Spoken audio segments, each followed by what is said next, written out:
হাসির রাজা, জ্ঞানের রাজা, রসিক রাজা।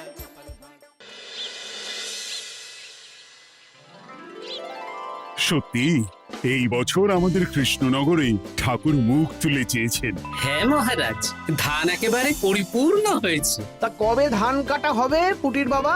ধান তো একেবারে পেকেই এসেছে, সপ্তাহখানেকের মধ্যে ধান কাটতে হবে।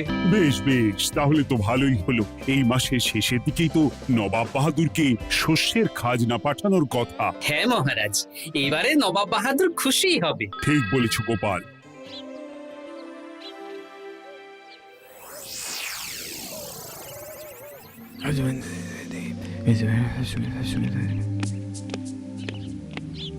প্রণাম খাম্বাজরাজ। ওই তো কৃষ্ণনগরের মন্ত্রী চলে এসেছে।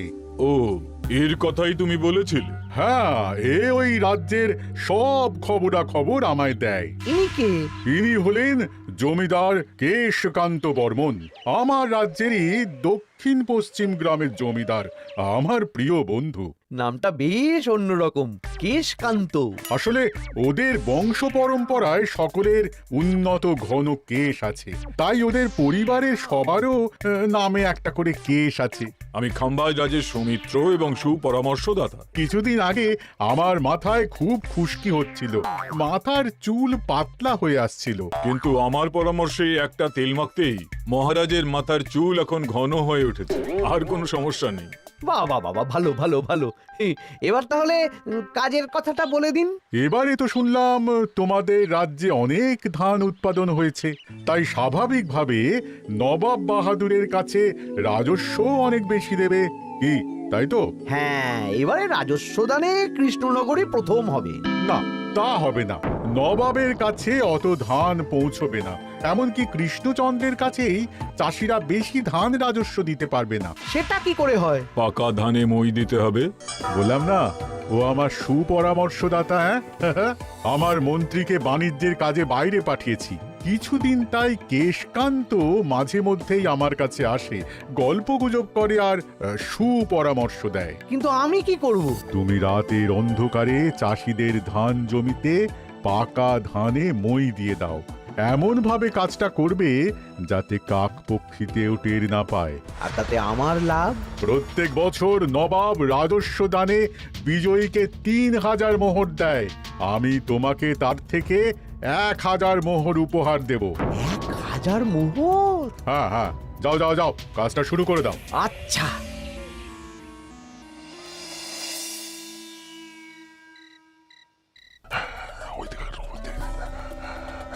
তাহলে আর দেরি কেন, মন্ত্রী মশাই কথা মতো কাজ শুরু কর। হ্যাঁ চল।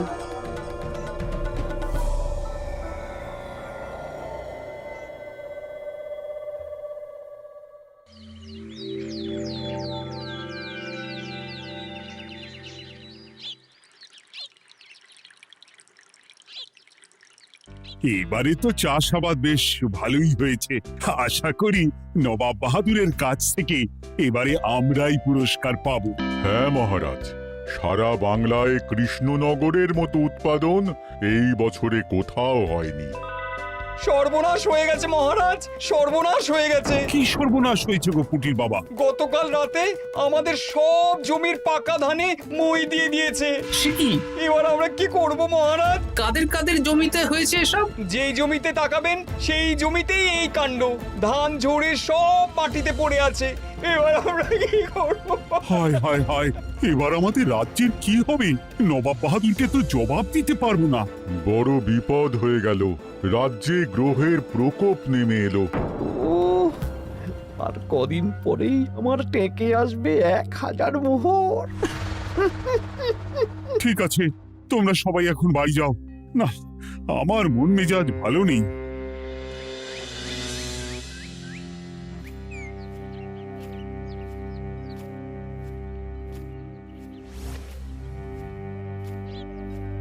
ওগো, তুমি শুনেছো কি হয়েছে? পুটির মা হাউ হাউ করে কাঁদছিল গো। হ্যাঁ গিন্নি, পুটির বাবা কয়েকজন চাষি ভাইদের নিয়ে রাজসভায় এসেছিল। শুনলাম রাতারাতি কে বা কারা চাষ জমিতে পাকা ধানে মই দিয়েছে। কত বড় সর্বনাশ হয়ে গেল বলো, কি হবে গো? কি যে হবে ভগবান জানে। বলি তুমি পারলে না পুটিদের একটু সাহায্য করো। হ্যাঁ, আমি মনে মনে ভেবেই রেখেছি বুঝলে, এবার বেতন পেলে পুঁটিদের বাড়িতে মাসোহারার জিনিসপত্র দিয়ে আসবো। নবাব বাহাদুরের কাছে মহারাজ খাজনা কিভাবে দেবেন? সেটাই তো বুঝতে পারছি না। আপনি এত চিন্তা করবেন না। রাজবাড়ির ভাড়ার থেকে আপাতত কিছু বস্তা ধান পাঠানোর ব্যবস্থা করুন। তারপর নবাব বাহাদুরের কাছে গিয়ে বলবেন, আস্তে আস্তে সব দিয়ে দেবেন মহারাজ। তাই করতে হবে, তাছাড়া তো আর অন্য কোনো উপায় দেখতে পাচ্ছি না। কিন্তু এবারে আর আমাদের মান রক্ষা হবে না। দেখি 2-1 দিনের মধ্যেই যতটা সম্ভব ভাড়া থেকে ধান পাঠানোর ব্যবস্থা করব।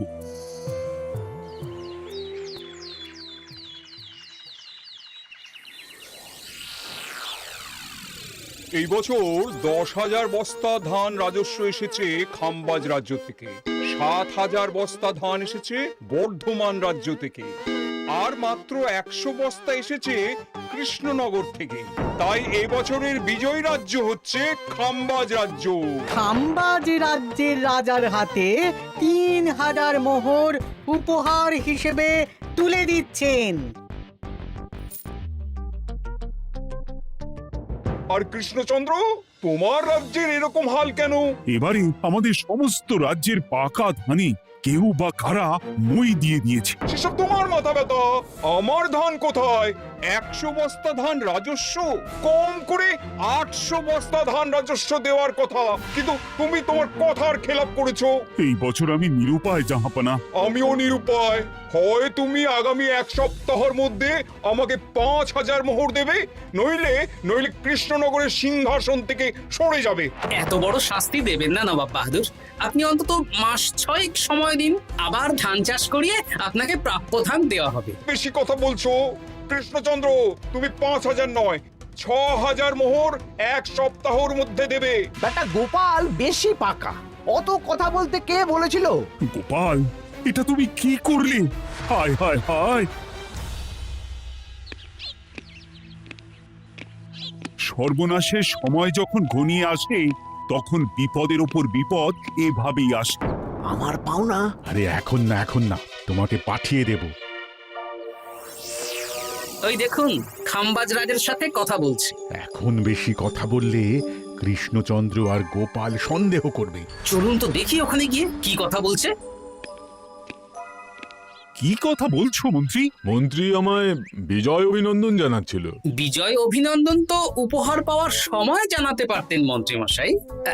যাই হোক, আপনাকে তো ঠিক চিনতে পারছি না। আমার নাম কেশকান্ত, আমি খাম্বাজ রাজ্যের দক্ষিণ পশ্চিম গ্রামের জমিদার। কেশকান্ত আমার বিশেষ বন্ধু।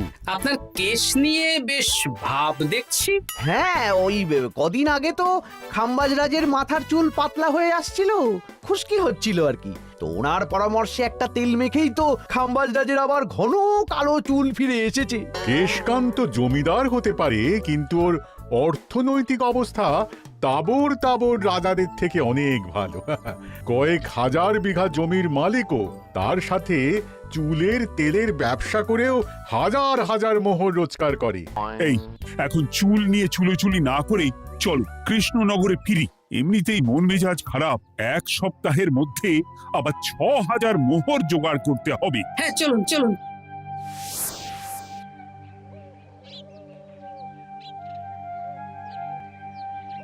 আচ্ছা মন্ত্রীমশাই, আপনি এই কেশকান্ত জমিদারের ব্যাপারে এত কিছু জানলেন কি করে?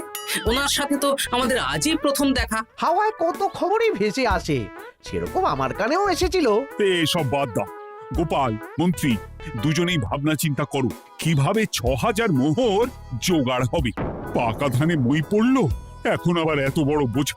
আমার কাছেও মহারাজ বেশি অর্থ নেই, সব মিলিয়ে মিশিয়ে ওই 150 থেকে 200 মোহর মতো আছে বাড়িতে। যদি বেশি থাকতো আমি আপনাকে নিশ্চয়ই সাহায্য করতাম মহারাজ। তাও করতেন কিনা সন্দেহ। তুমি চুপ করো। মন্ত্রীমশাই ওই লোকটাকে জানলো কি করে? এই লোকটাকে তো আগে দেখারই কথা না। না, ব্যাপারটা নিয়ে ভাবতে হবে। চলুন চলুন।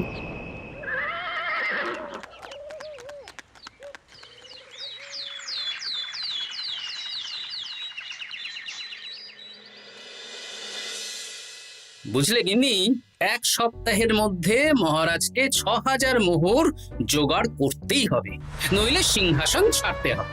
এখন কিন্তু আমাদের উচিত মহারাজের পাশে দাঁড়ানো। কিছু ভেবেছো কি? আপাতত আমার বিয়েতে পাওয়া আংটি বন্ধক রাখবো, আর তুমি যদি হ্যাঁ হ্যাঁ, আমার যে দুটো গয়নাগাটি আছে ওগুলো বন্ধক রাখো, পরে আস্তে আস্তে ছাড়িয়ে নেবো খন। দেখি বাকি সভাসদদেরকেও বলবো, যে যতটা পারে, তারপর ভগবানই ভরসা।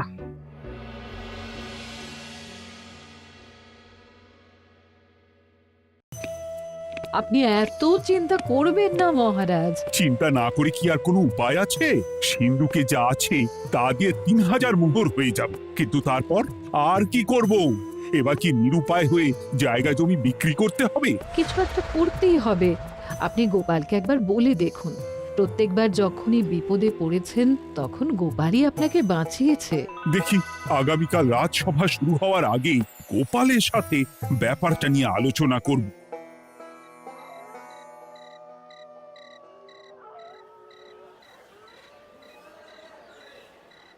এই যে শ্যাকরা, কি করছো? এই তো, বলুন। শোনো, আমার গিন্নির জন্য একটা হীরের হার বানাতে হবে, ওই 1000 মোহরের মধ্যে।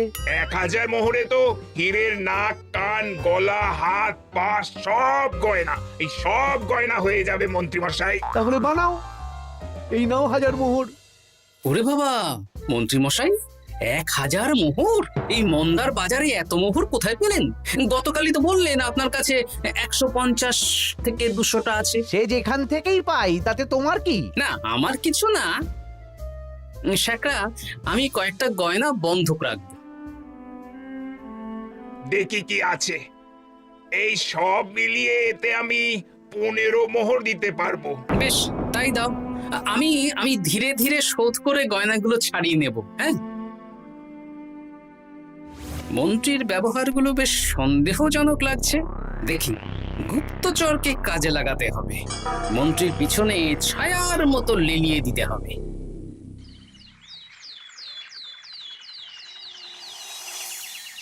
মহারাজ, আমি চেষ্টা করছি আপনার এই মোহর কিভাবে জোগাড় করা যায়, আপ্রাণ চেষ্টা করছি। দেখো, আমি 3000 মোহর পারবো, কিন্তু তার বেশি হলে জায়গা জমি বেচতে হবে, হাতে যে বেশি দিন সময়ও নেই। আচ্ছা মহারাজ, দেখছি। তবে মন্ত্রীমশাই চাইলেই আপনাকে 1000 মোহর দিয়ে সাহায্য করতে পারতেন, কিন্তু উনি তা না দিয়ে ওনার গিন্নির গয়না বানাচ্ছেন, হীরের গয়না। দেখি, মন্ত্রী তো কালকেই বলল ওর কাছে 150 থেকে 200 মোহর আছে মাত্র। 1000 মোহর কোথা থেকে পেল? সে উনিই জানেন, তবে তার খবর খুব তাড়াতাড়ি আশা করি পেয়ে যাব মহারাজ।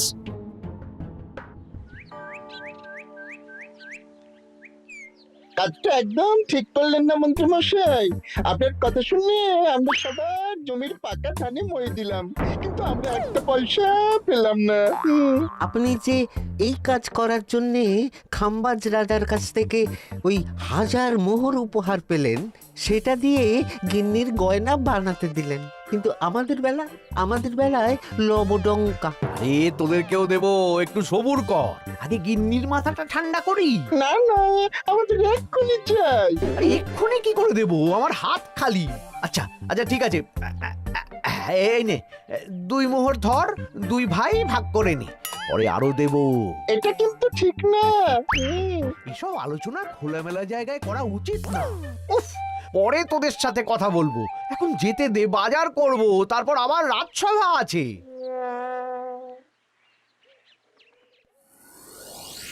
আচ্ছা, এই ব্যাপারটা মহারাজকে আর গোপাল দাদাকে জানাতে হবে।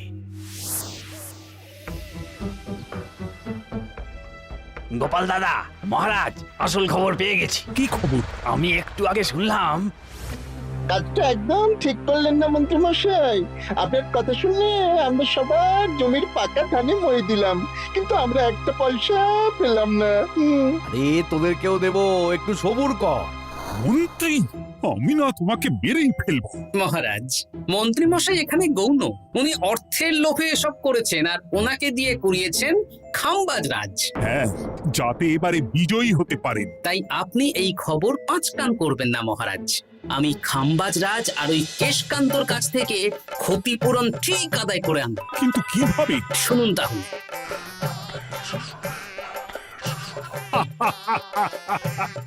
দারুণ বুদ্ধি। তাহলে এখন আসি মহারাজ, কাউকে কিচ্ছু বলার দরকার নেই। আপনি শুধু আগামীকাল সন্ধেবেলা খাম্বাজ রাজের দরবারে চলে আসুন, পারলে নবাব বাহাদুরকেও সঙ্গে করে নিয়ে আসুন। হ্যাঁ,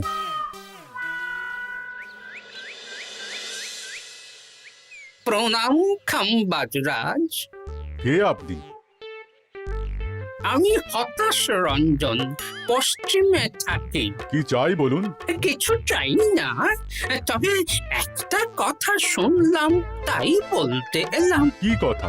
আমি শুনলাম মহারাজ আপনার মাথার চুলগুলো সব নকল। আমার এত সুন্দর চুল সব নকল? ফাজলামো হচ্ছে। আমি যদি প্রমাণ করে দিই আপনার চুল নকল, তাহলে কি? তাহলে আপনি আমাকে 100 মোহর দেবেন, আর প্রমাণ না করতে পারলে আমি আপনাকে 100 মোহর দেব। বেশ, দেখো, এক্ষুনি দেখো, আমারই তো 100 মোহর লাভ হবে। এখন না, এখন না, আজ সন্ধেবেলায়। বেশ বেশ, তখনই এসো। এবারে জমিদার কেশকান্তর বাড়ি যেতে হবে।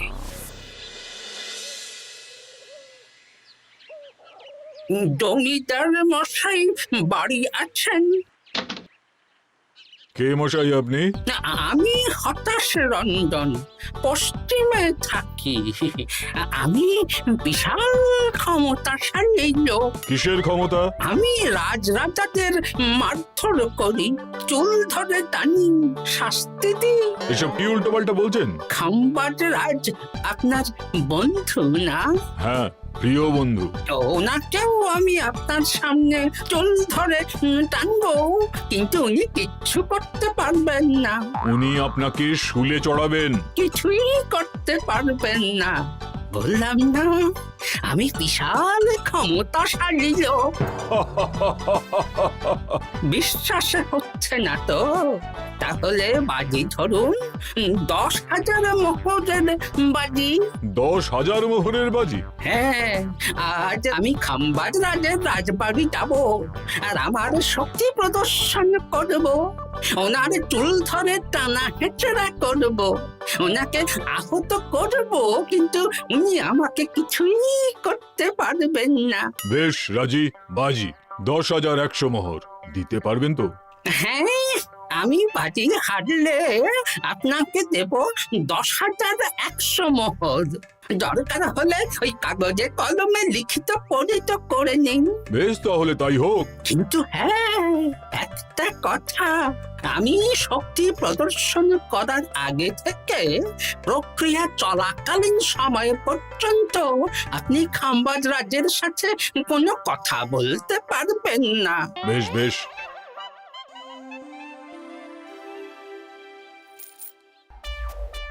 তাহলে শুরু করি? শুরু করো। এবার আমি প্রমাণ করেই ছাড়বো।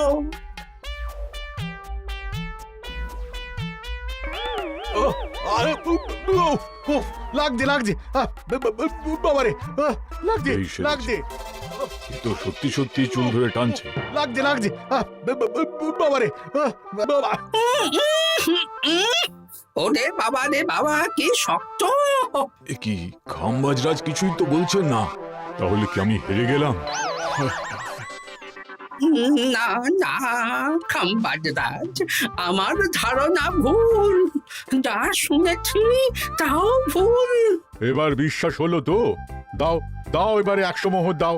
দিন কেশকান্ত মশাই, আমাকে 10,100 মোহর দিন। এ কি, ও তোমাকে 10,100 মোহর কেন দেবে? ওনার সাথেও তো বাজি ধরেছিলাম। কি বাজি? আপনার এখান থেকে বেরিয়ে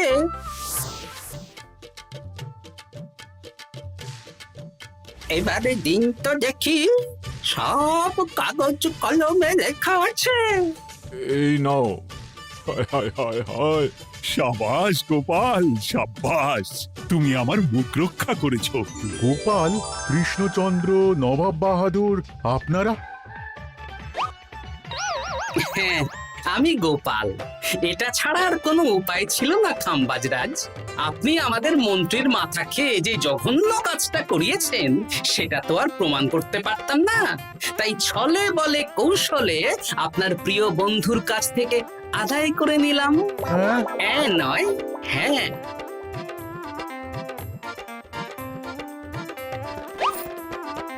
এই নিন মহারাজ। এতে কত মোহর আছে? 10,100 মোহর। এর থেকে 100 খাম্বাজরাজকে দিন, 6,000 নবাব বাহাদুরকে, আর বাকিটা আপনার কাছে রাখুন। এত ধান নষ্ট হলো। কৃষ্ণচন্দ্র আমাকে সবটা বলেছে, আর ওর মন্ত্রীকেও নিয়ে এসেছি। ধোলাই খেয়েই সব বলে দিয়েছে। এই কে আছো? কৃষ্ণনগরে মন্ত্রীকে নিয়ে এসো।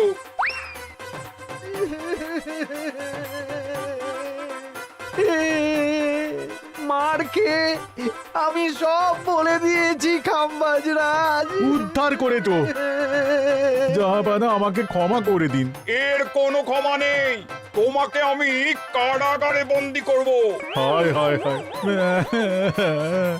সামান্য টাকার লোভ করতে গিয়ে পুরো মাঠে মারা গেলাম।